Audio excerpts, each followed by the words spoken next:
तो कल हम लोग कैपेसिटेंस का इंट्रोडक्शन स्टार्ट कर लिए थे। कैपेसिटेंस समझ गए थे, what is the meaning of capacitor and capacitance. दो टर्म था, कैपेसिटर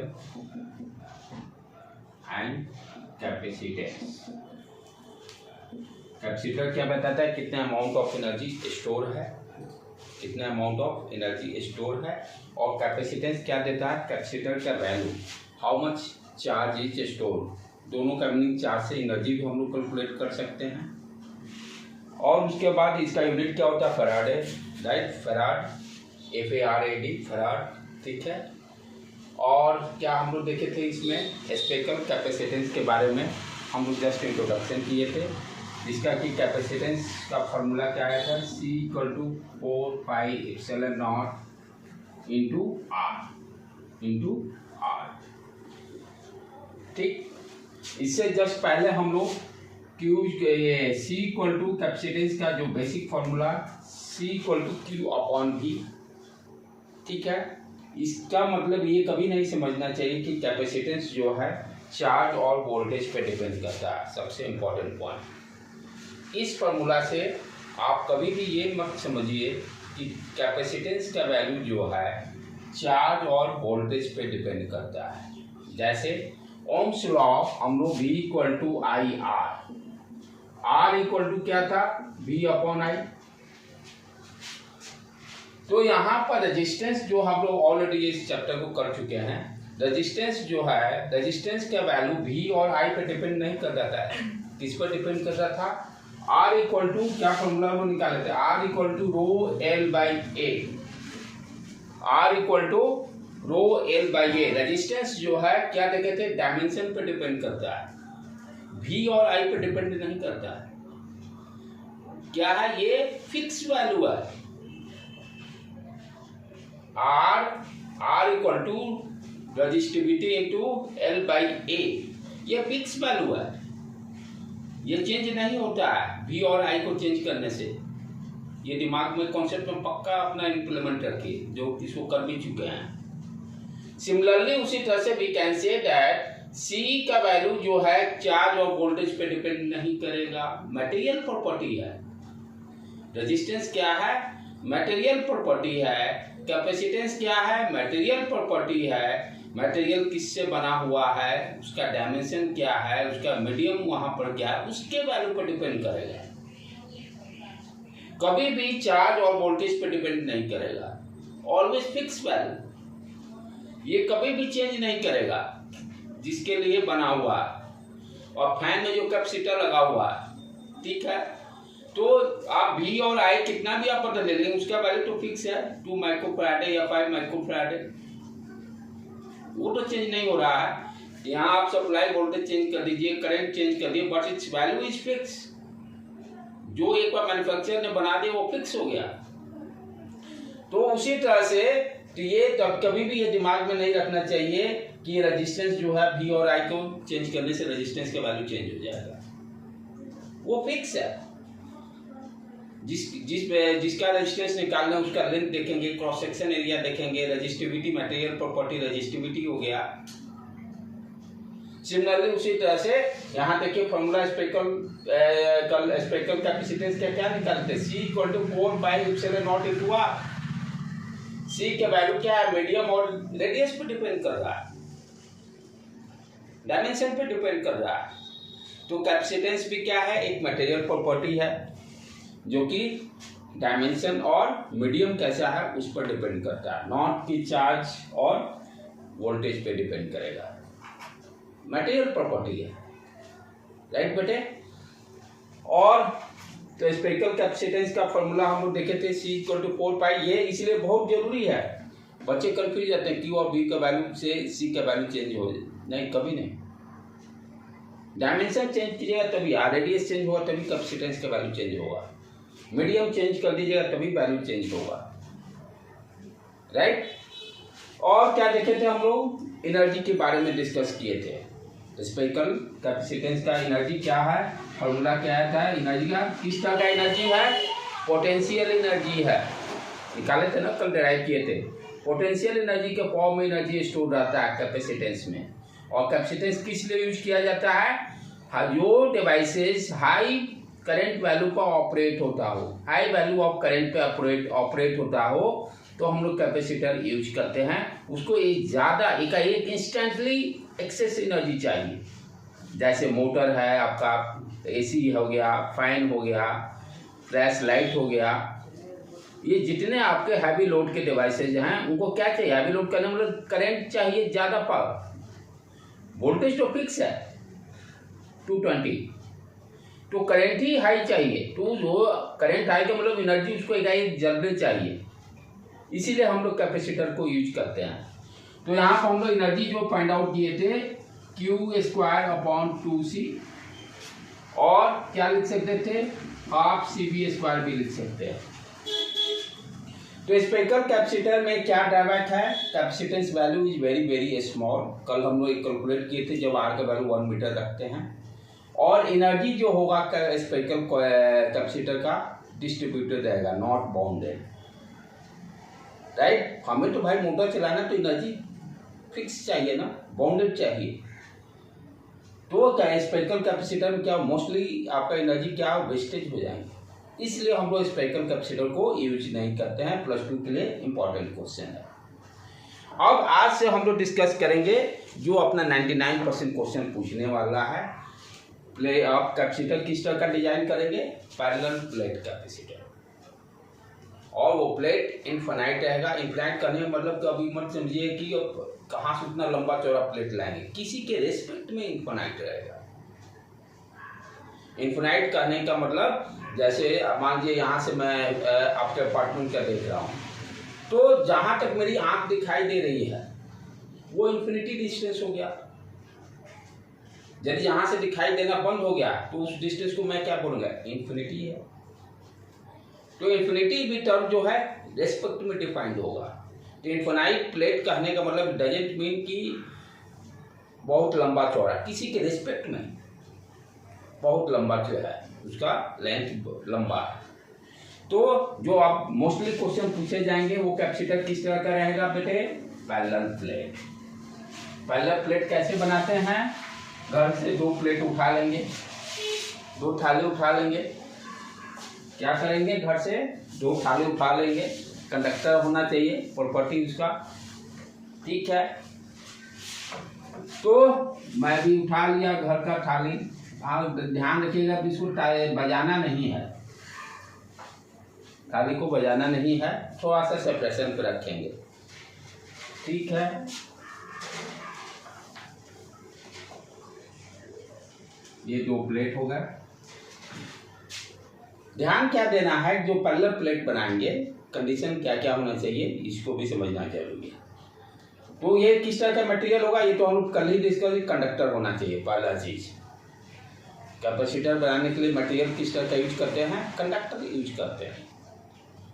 दोनों का cross section area and surface area same होना चाहिए। दोनों प्लेट जो लेंगे, एरिया लेंथ इनटू वेट, वो दोनों सेम होना चाहिए दोनों प्लेट का। तो बोथ प्लेट का पहला क्या कंडीशन होना चाहिए? बोथ प्लेट का एरिया जो होना चाहिए, एरिया जो होगा सेम होगा पहला। उसके बाद दोनों के बीच में जो सेपरेशन लेंगे, सेपरेशन जो लेंगे that is very very small then area of the plate. Very very small plate लेंगे और दोनों के बीच में गैप कम रखेंगे, राइट।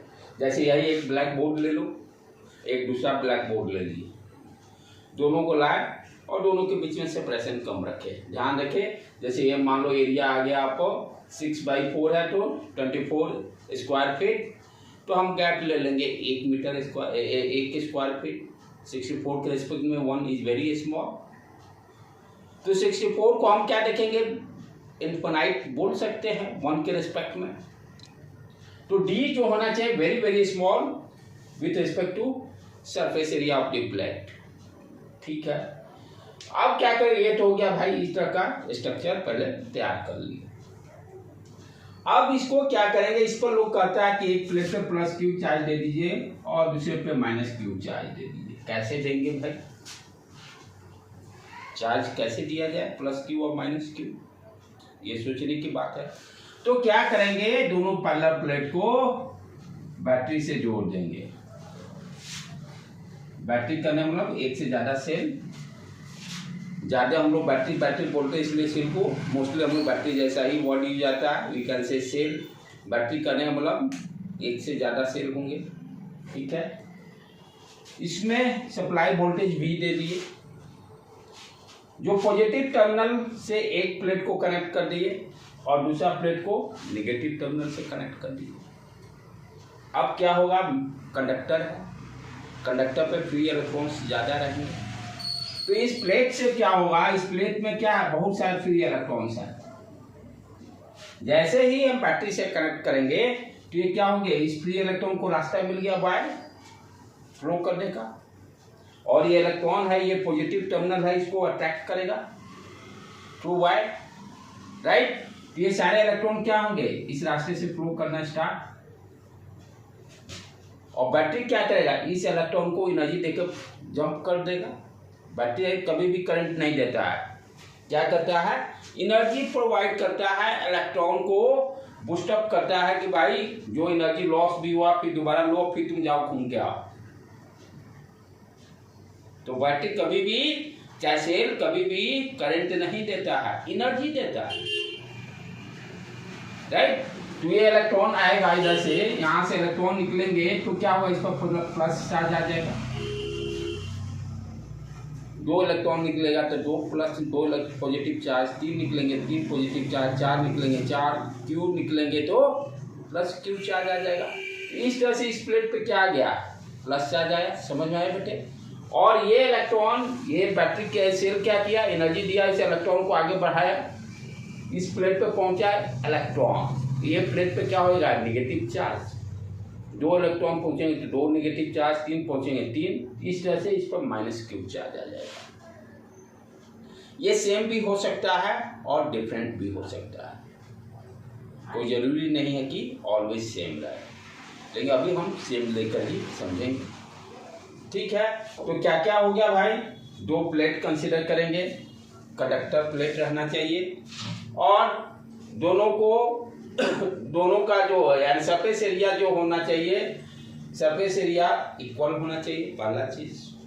दूसरा क्या, दोनों के बीच में जो सेपरेशन रहेगा प्लेट के बीच में बहुत स्मॉल होना चाहिए। क्यों लेते हैं उसको भी समझेंगे, why you are taking d value is very very less than a. अच्छा, दूसरी फिर क्या देखें, दोनों पर इक्वल चार्ज आ गया, एक प्लेट पर प्लस चार्ज आ गया और दूसरे पे माइनस क्यू चार्ज आ गया। इस तरह से हम पैरेलल प्लेट का डिजाइन कर लिए, पैरेलल प्लेट का हम डिजाइन कर लिए, ठीक है।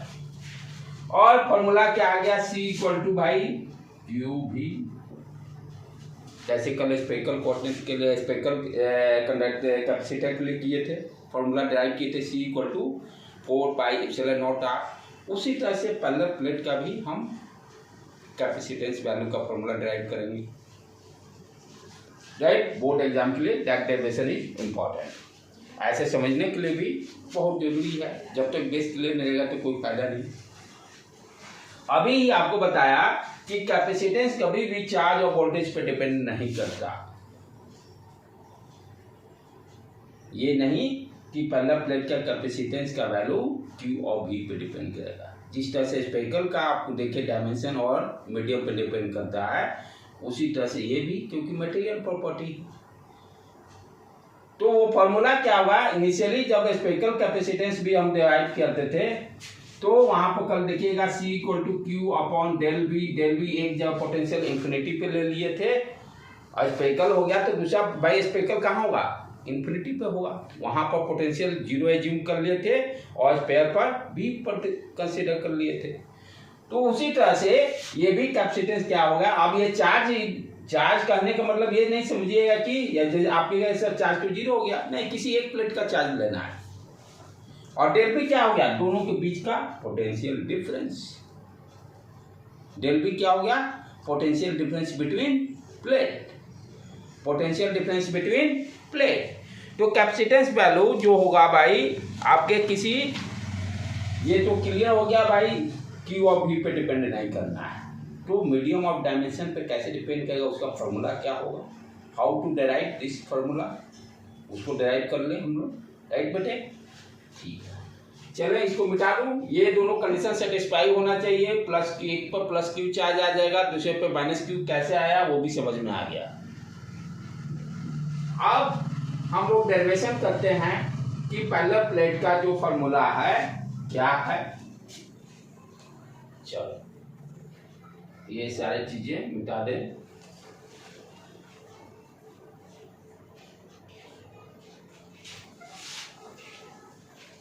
एक बार दोबारा इसको बना लेते हैं।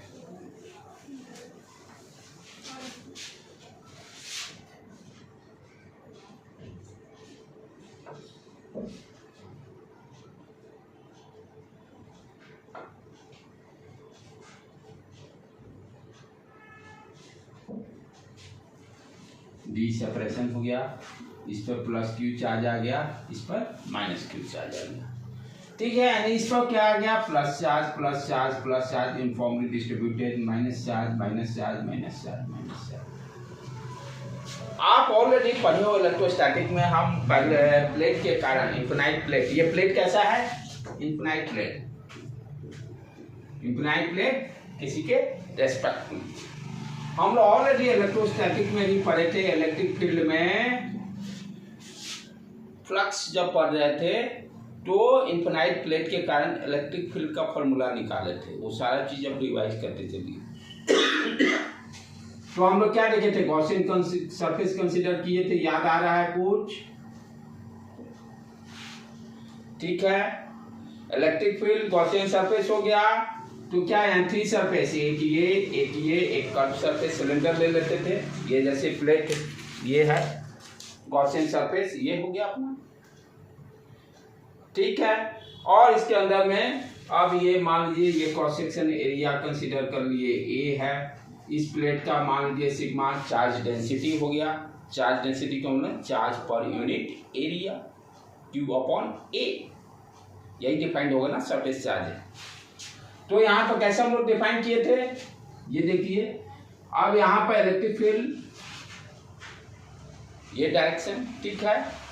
यहाँ पर कर्व सरफेस इलेक्ट्रिक फील्ड क्या है, ये प्लेट है, प्लस चार्ज है, इस पर प्लस चार्ज है, तो इलेक्ट्रिक फील्ड हमेशा perpendicular, electric field lines perpendicular to the surface होता है, कैसा भी सरफेस स्ट्रक्चर है हमेशा सरफेस के परपेंडिकुलर।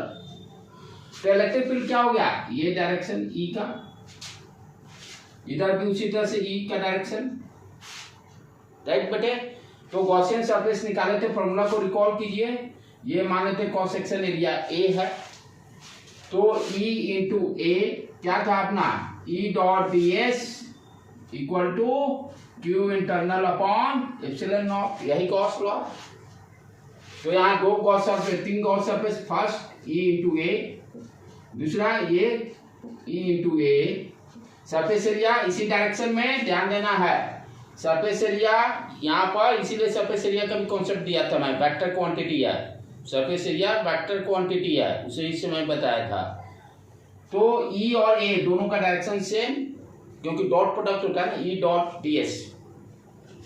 दूसरा सरफेस एरिया ये, यहाँ पे सरफेस एरिया परपेंडिकुलर, इसके कारण कर्व सरफेस के कारण E डॉट A 0 हो जाएगा, equal to Q internal upon A, Q internal upon A, हाँ सॉरी ये q internal upon epsilon naught, naught a, epsilon naught. यहाँ क्या हो गया, 2EA q internal upon epsilon naught, यहाँ से E इलेक्ट्रिक फील्ड कितना आ गया, 2 epsilon naught a, q upon a को हम सिग्मा लिख सकते हैं। तो किसी भी प्लेट के कारण, इनफिनाइट प्लेट के कारण इलेक्ट्रिक फील्ड का फॉर्मूला क्या आ गया, सिग्मा अपॉन 2 एप्सिलॉन नॉट, ये उस समय भी डिराइव किए थे हम।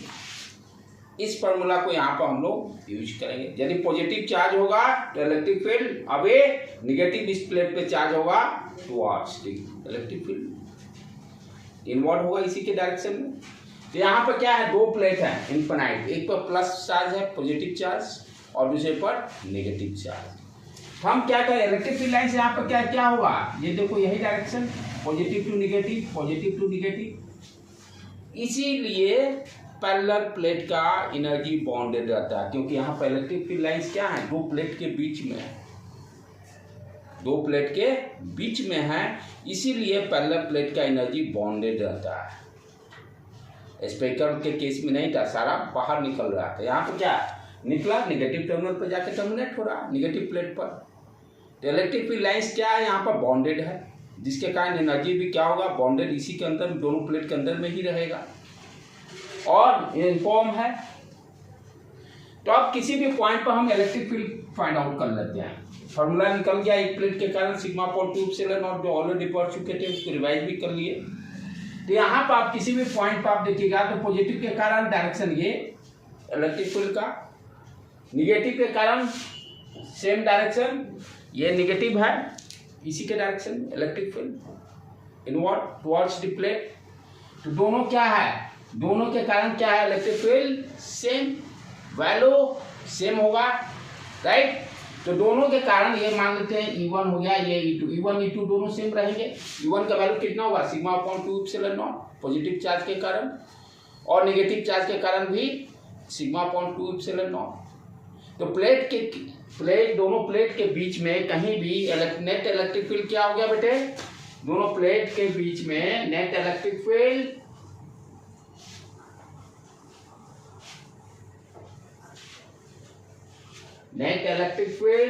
ई नेट, ये मान लेते हैं फर्स्ट प्लेट और इसको सेकंड प्लेट, तो E1 प्लस E2, दोनों का डायरेक्शन सेम है इसलिए ऐड हो जाएगा।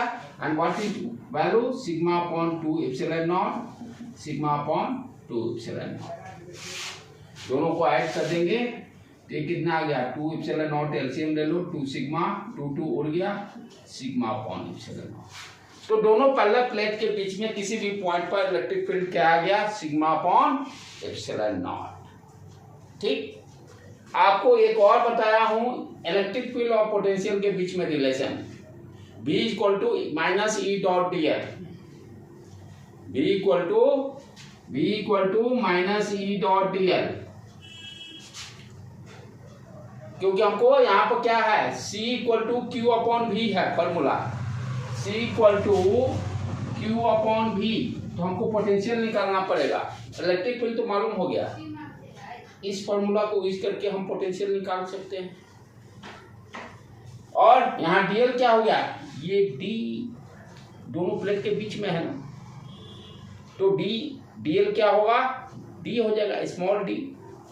तो इसको यूज कर ले यहाँ पर, नेट इलेक्ट्रिक फील्ड के जगह पर ई नेट मेरा कितना आ गया बेटे, सिग्मा अपॉन एप्सिलॉन नॉट, ई को हम लिख सकते हैं b अपॉन डी, ई को हम लिख सकते हैं b अपॉन डी, तो b अपॉन डी हो गया, या डेल भी लिख दो, del B equal to minus E dot D L, D L यहाँ पर क्या है, डी है, तो डेल बी अपॉन डी आ गया, इक्वल टू सिग्मा, सिग्मा क्या है, क्यू अपॉन ए लिख सकते हैं, charge per unit area, divided by epsilon not. अब चले, देखो कैपेसिटेंस क्या है, क्यू अपॉन वी, यहाँ से Q upon V, Q upon del B निकाल लेते हैं, तो क्या आ जाएगा, क्यू अपॉन डेल बी को इधर भेज दिए, ए एप्सिलॉन नॉट आ जाएगा इधर न्यूमरेटर में, डी डिनोमिनेटर में है, what you are getting here, A epsilon not upon D, और ये क्या है, यही तो कैपेसिटेंस है। तो दो पैरेलल प्लेट के बीच में कैपेसिटेंस का फॉर्मूला क्या आ गया, C equal to A epsilon not upon D. देखिए तो Q और A पे कहीं पे Q और B पे डिपेंड नहीं कर रहा। डायमेंशन, प्लेट का सरफेस एरिया क्या है, दोनों के बीच में सेपरेशन क्या है, मीडियम एप्सिलॉन नॉट क्या हो गया, परमिटिविटी, दोनों प्लेट के बीच में मीडियम कैसा है, एयर है कि वाटर है कि ऑयल है, क्या है, उस पर डिपेंड कर रहा है। और देखो अब इसी फॉर्मूला से मेरा क्लियर हो गया है कि डी को क्यों स्मॉल लिया गया है, D C is inversely proportional to D, D का वैल्यू जितना ही कम होगा सी का वैल्यू लार्ज, हमें सी का वैल्यू लार्ज चाहिए ना, चार्ज को ज्यादा स्टोर करना है, जितनी कैपेसिटेंस वैल्यू, क्योंकि यहाँ पर सारे कैपेसिटर के यूज ही क्यों कर रहे हैं, हमें वैसे इलेक्ट्रॉनिक्स डिवाइसेस को जिसको ऑपरेट करना, जिसके लिए ज़्यादा एनर्जी चाहिए। ज़्यादा एनर्जी कैसे मिलेगा, जब सी का वैल्यू ज़्यादा हो। और यहाँ से क्लियर हो रहा है जो कंडीशन शुरू में लिया गया था, D is very very less then, D का वैल्यू बहुत छोटा होना चाहिए प्लेट के सरफेस एरिया से। क्लियर भी है, c is inversely proportional to d, इसीलिए दोनों प्लेट के बीच का सेपरेशन बहुत कम रखा जाता है, सो दैट कि सी का वैल्यू वेरी लार्ज रहे। तो पहला प्लेट का आपका फॉर्मूला क्या आ गया यहाँ पर, C equal to A epsilon not upon D. इसको सारे को मिटा देता हूँ, इसको डेरिवेशन को जाके लिख लीजिए, बोर्ड एग्जाम के लिए इंपॉर्टेंट है। तो अपना यहाँ पर फॉर्मूला क्या गया पहला प्लेट का, C equal to A epsilon not upon D. अब समटाइम्स इसी में दे देगा प्लेट का सरफेस एरिया दे देगा, डी दे देगा, किसी के वैल्यू निकालिए, वो कोई बड़ा काम अब नहीं है। परमिटिविटी दे देगा इतना है, कैपेसिटेंस का वैल्यू निकालिए। अच्छा, यदि मान लो एक कैपेसिटर कंसीडर करते हैं,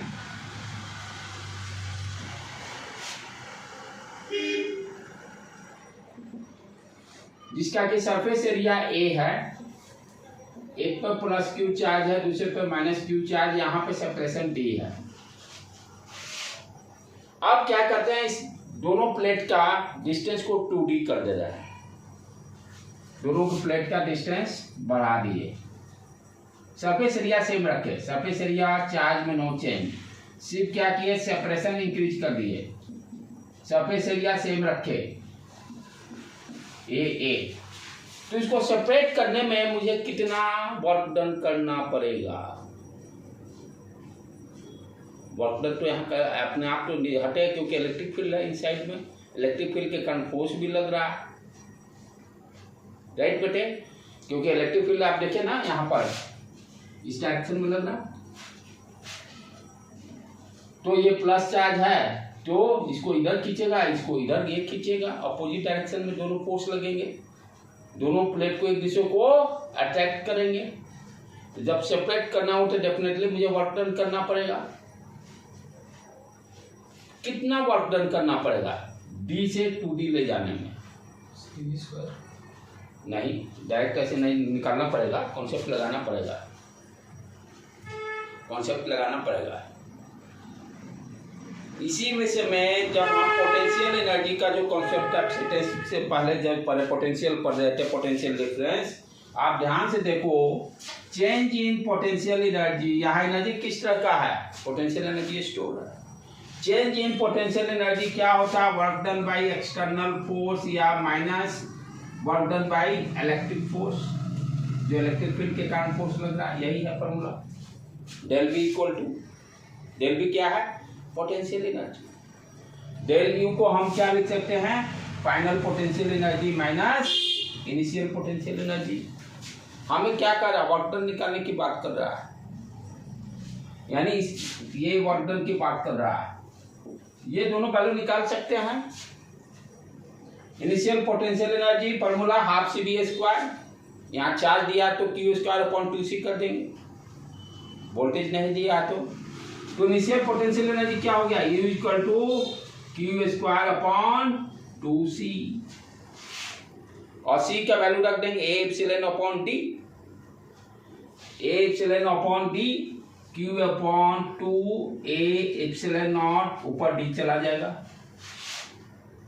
final potential energy U F Q square upon 2c, C Q तो वही रहा चार्ज, सी क्या हो गया A epsilon not upon 2d, double हो गया ना सेपरेशन, उसको ऊपर भेज दो, ये 2 उड़ ही जा रहा है, तो Q square upon into D ऊपर है ए epsilon not. Change in potential energy निकाल दो, you final minus you initial, U F minus you initial, U F कितना हो गया Q square upon Q square D A epsilon naught, यहाँ पर Q square D twice A epsilon not. UF कैसे आया? कौन यूएफ ये डबल कर दिया ना, सी का वैल्यू सिर्फ क्या हो गया, सी हाफ हो गया,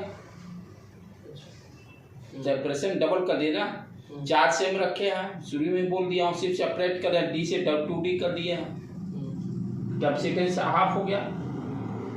तो Q square upon 2 into epsilon upon 2d, 2 उड़ गया, आ गया Q square D upon epsilon not. दोनों को अब सब्सट्रैक्ट कर देते हैं, राइट। ये वैल्यू कितना आ गया, Q square D upon epsilon not निकाल लो, 1 - 1/2 यानी 1/2, and Q square D upon 2 A epsilon not हो जाएगा आंसर। तो इस तरह की ये स्टार्टिंग का प्रॉब्लम इस तरह से आपसे पूछ सकता है नेट के लिए, ठीक है। चाहे मेंस के लिए भी अच्छा क्वेश्चन है ये, कि 2 प्लेट है दिया हुआ, डी है, चार्ज सेम रखे, सरफेस एरिया सेम रखे, डी से 2d कर दिए, कितना एनर्जी कितना वर्क डन करना पड़ेगा। चाहे पूछ सकता है कितना पोटेंशियल एनर्जी चेंज हुआ, ऐसे भी वर्ड भी पूछ सकता है, राइट बेटे। तो यहाँ पर इस तरह से इस प्रॉब्लम को सॉल्व कर लेंगे। अच्छा, आप भी आपसे पूछ सकता है भाई कितना यहाँ पर फोर्स लगेगा, तो वर्क डन जब निकाल लिए, इलेक्ट्रिक फील्ड का फॉर्मूला भी हमें मालूम है, वहां से F = Q, यानी से घुमा फिरा के बहुत तरीका से क्वेश्चन पूछ सकता है। ये तो एनर्जी निकल गया, वर्क डन भी निकल गया, work done by external force, electric field के कारण वर्क डन कितना होगा, माइनस साइन शिफ्ट लगा देंगे, राइट। तो इलेक्ट्रिक फील्ड के कारण वर्क डन पूछ ले तो बेसिक फॉर्मूला अपना ये माइनस साइन लगा देंगे, इलेक्ट्रिक फील्ड के कारण वर्क डन निकल जाएगा। आपसे पूछेगा फोर्स कितना लगेगा दोनों प्लेट के बीच में, तो यदि यानी इस केस में कितना फोर्स लगाना पड़ेगा आपको सेपरेट करने के लिए, डी से 2d ले जाने में, तो यही फॉर्मूला यूज कर लीजिए। वर्क डन जब मालूम है, यहाँ पर क्या है F × d से 2d गया है, तो डिस्प्लेसमेंट d हो गया, वर्क डन कैलकुलेट कर लिया, इलेक्ट्रिक फील्ड माइनस साइन वाला लगा के यहाँ रख देंगे, फोर्स निकल जाएगा, कितना फोर्स हमको लगाना पड़ेगा डी से 2d ले जाने में। तो यही सेम प्रॉब्लम को डिफरेंट तरीके से पूछ सकता है, राइट बेटे। तो ये तो बेसिक अपना हो गया, चले आगे बढ़े आप। ये तो फॉर्मूला आपका डिराइव हो गया, C = εd। अब आ जाए जो अब प्रॉब्लम पढ़ने का है, बेसिक कॉन्सेप्ट। जैसे रेजिस्टेंस में कॉम्बिनेशन ऑफ द रेजिस्टेंस पढ़े थे, सीरीज पैरेलल, यहाँ भी अब वो चीज़ अब स्टार्ट करते हैं कि कैपेसिटर यदि सीरीज में होगा तब क्या होगा, पैरेलल में होगा तब क्या होगा। पहले बेसिक कॉन्सेप्ट क्लियर कर ले तभी प्रॉब्लम सॉल्व होगा, और इससे 110% कोई क्वेश्चन ऐसा नहीं होगा कि साल मिस करेगा। नीट हो, बोर्ड एग्जाम हो, या जेई का मेंस हो, या एडवांस हो, सब में यहाँ से क्वेश्चन 100% रहने हैं। और बोर्ड में भी एक नंबर, इससे कम से कम 4 नंबर रहेंगे, 3 4 एक लंबा एक ऑब्जेक्टिव तो जरूर डालेगा, राइट। जैसे रेजिस्टेंस का जितना इंपॉर्टेंस है उतना इसका भी इंपॉर्टेंस है, ठीक है बेटे। तो हम लोग स्टार्ट करें। तो आप रेजिस्टेंस पढ़ लिया, इसलिए ज़्यादा ये मुश्किल लगेगा नहीं, इसीलिए पहले रेजिस्टेंस वाला चैप्टर को क्लियर किया गया है। चार्जिंग वाला भी इसमें होगा ना? वो चार्जिंग वाला वो अलग है, अल्टरनेटिंग करंट वाला, वो पर हम लोग जो कि ऑलरेडी क्लास है उसका वीडियो अपलोड है, तो रिवाइज कर लें। चार्जिंग वाला अलग है, जो स्टार्टिंग में मार्च में मैं कराया।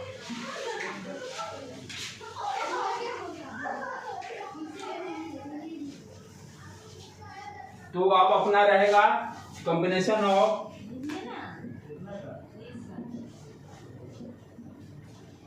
कैपेसिटर।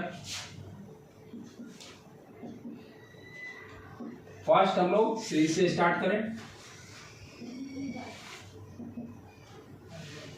ठीक। अब ध्यान से देखो बेटे, ये ले लिए एक प्लेट, ये दूसरा कैपेसिटर ले लिए, ये तीसरा कैपेसिटर ले लिए। इसको ध्यान देना है कि कैसे हम लोग बना रहे हैं, उस चीज़ को ध्यान देना है, बेसिक चीज़। 3 कैपेसिटर ले लिए, तीनों का वैल्यू अलग अलग ले लिए, C1, C2, C3। आपको याद है कि सीरीज जब रेजिस्टेंस था तो वहां पर हम लोग क्या देखे थे, करंट सेम। सीरीज रेजिस्टेंस पकड़ने का ट्रिक क्या था कि सारे रेजिस्टेंस में करंट सेम होगा, पोटेंशियल डिफरेंस डिफरेंट रहता था। सेम एनालॉगी यहाँ भी आएगा। करंट की जगह क्या आएगा, चार्ज। करंट की जगह क्या आ जाएगा, चार्ज। चार्ज सारे पर सेम होगा, कैसे होगा उसको अंडरस्टैंड करने का है। सारे प्लेट पे चार्ज कैसे आएगा, तो जैसे वहां पर हम लोग करंट डिस्ट्रीब्यूशन पढ़ते थे उसी तरह से यहाँ पे अंडरस्टैंडिंग करते हैं चार्ज का डिस्ट्रीब्यूशन कैसे होगा। तो क्या अभी देखिए कि एक सिंगल कैपेसिटर है, उस पर चार्ज कैसे आया था, सेल कनेक्ट कर दिए थे। पॉजिटिव टर्मिनल वाला क्या दिया था आपका, पॉजिटिव पर प्लेट पर पॉजिटिव चार्ज और नेगेटिव टर्मिनल वाला जो कनेक्ट था उस पर नेगेटिव चार्ज आ गया। यहाँ भी उसी तरह से खेल रचेंगे हम लोग। क्या करेंगे, पहले इसको पॉजिटिव से जोड़ दिए और इसको नेगेटिव से जोड़ दिए, ठीक है। यहाँ पर ये वायर कनेक्ट कर दिए, ये वायर कनेक्ट कर दिए।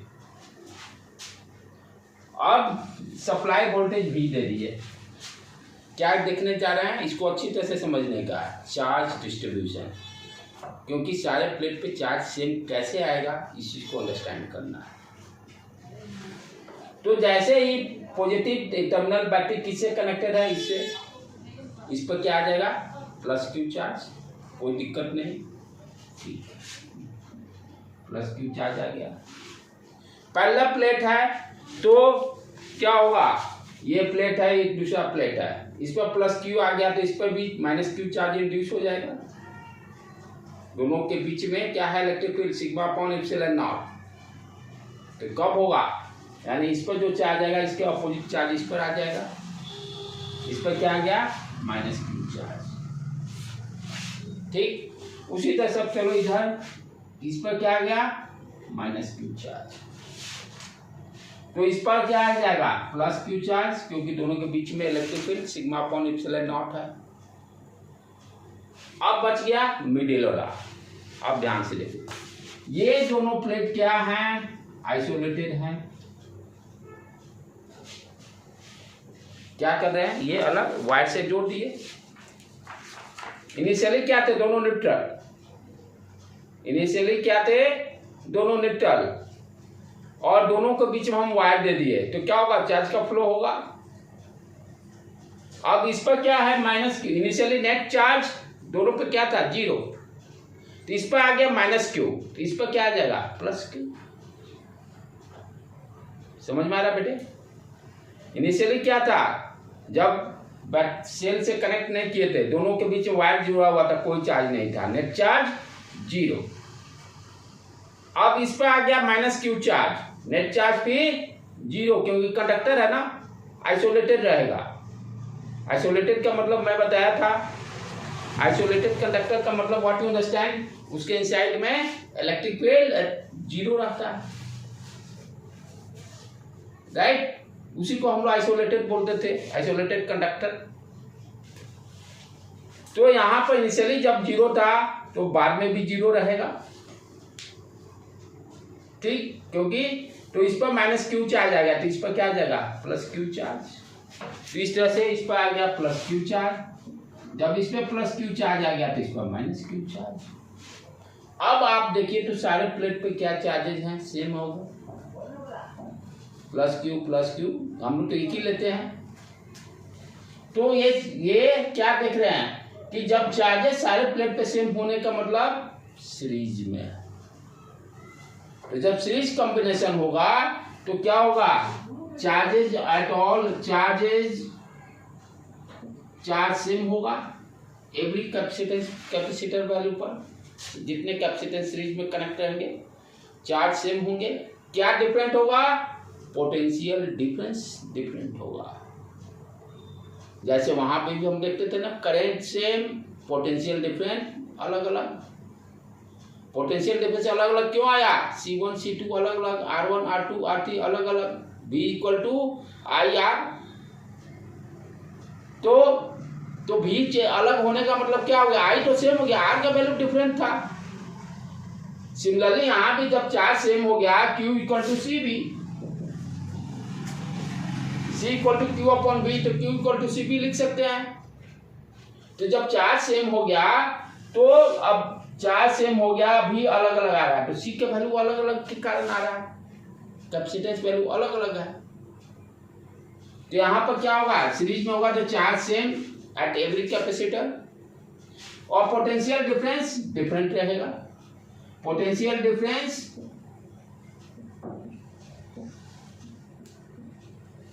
डिफरेंट रहेगा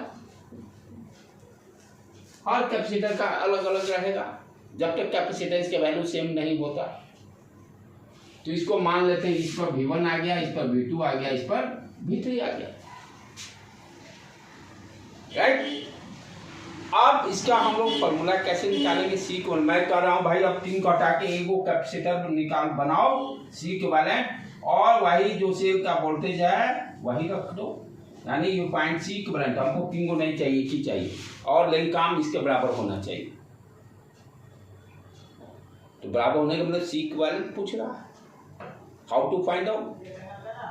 तो क्या देखेंगे, ये देखो किरचॉफ्स वोल्टेज लॉ लगाएंगे क्लोज लूप में, sum of the voltage drop equal to 0।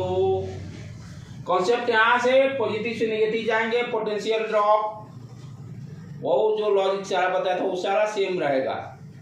किसी पॉइंट से आप स्टार्ट करो, इस पॉइंट से स्टार्ट किए, यहाँ V1 है, पॉजिटिव प्लेट से नेगेटिव गया, पोटेंशियल ड्रॉप तो -V1 लिख दीजिए। फिर पॉजिटिव से नेगेटिव गया, पोटेंशियल ड्रॉप -V2 लिख दिए। फिर पॉजिटिव से नेगेटिव गए, -V3 लिख दिए। अब बीच में कुछ नहीं है, सिंपल वायर है, फिर आ गया अपना सेल। यहाँ क्या है, नेगेटिव से पॉजिटिव जा रहे हैं। आप बताया था जिस डायरेक्शन आप मोशन कर रहे हैं, तो यहाँ पर इसी डायरेक्शन मोशन कर रहे हैं, तो पोटेंशियल पॉजिटिव हो गया, नेगेटिव से पॉजिटिव जा रहे हैं, +V equal to 0, sum of the voltage drop equal to 0, यही किरचॉफ्स वोल्टेज लॉ।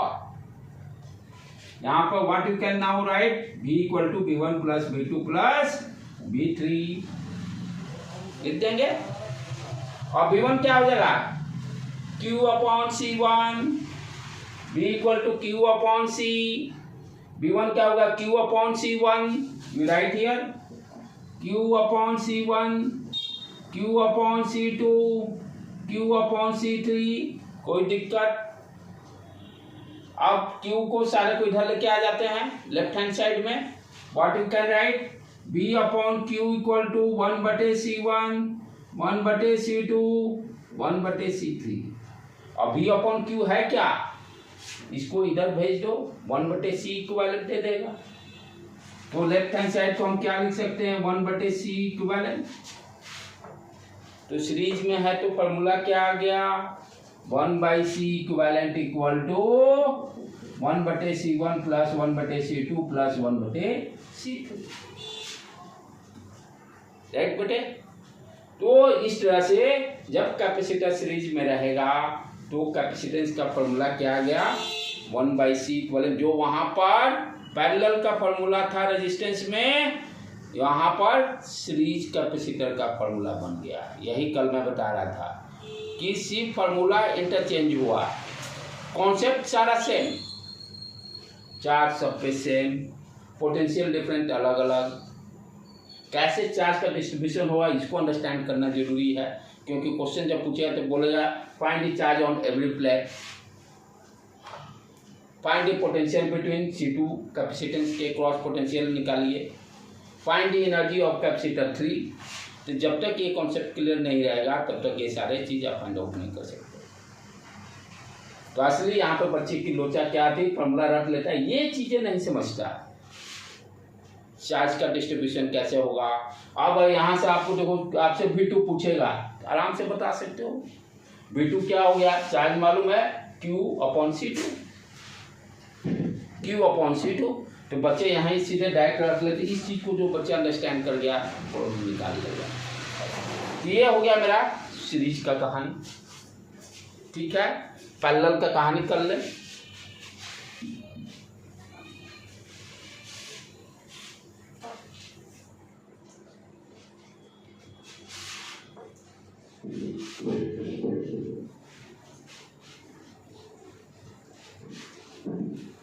और पैरेलल में क्या होगा कॉन्सेप्ट बताया था जो रेजिस्टेंस का, बाई सारे कैपेसिटेंस के क्रॉस पोटेंशियल डिफरेंस सेम।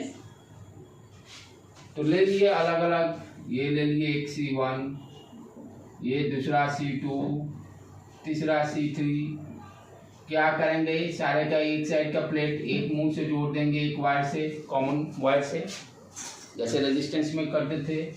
एक दूसरे साइड का कॉमन पॉइंट कॉमन वायर से जोड़ दिए, इसके क्रॉस सेल लगा दिए,